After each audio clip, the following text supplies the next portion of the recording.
હા, હવે તમારું અત્યારે તમે at the time of argument bail argument you are saying કે you are been arrested at 12 in the midnight.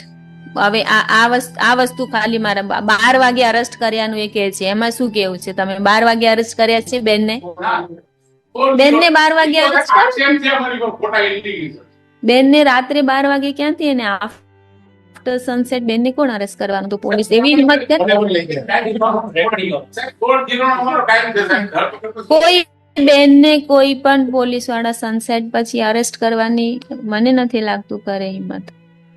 તો it's clear breach of order of honourable supreme court. એટલે હવે તો તમારે આ બેનસ આમાં તો તમારે કઈ કહેવાનું જ રહેતું.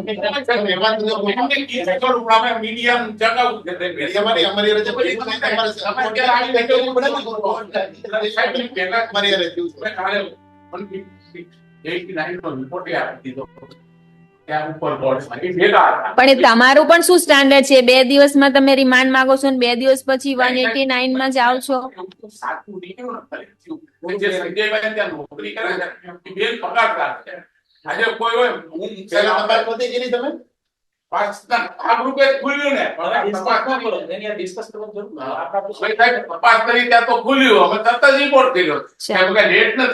ફોર ઓર્ડર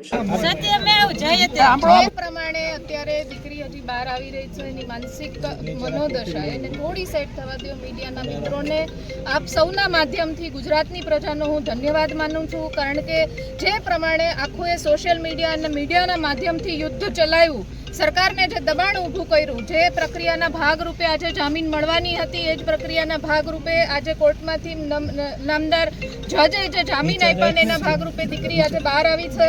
થોડો એને માનસિક રીતના સેટ થયા પછી એની પ્રતિક્રિયા અને બધા જ એના જે અંદરના અને જે કેસની શરૂઆત થઈ ત્યારથી પછીના બધા જ અનુભવો તમારી સાથે ખૂબ ટૂંક સમયમાં શેર કરશે. પણ ત્યાં સુધી આપ સૌનો મીડિયાનો ખૂબ હૃદયપૂર્વકનો ધન્યવાદ માનું છું. સત્યમેવ જયતે.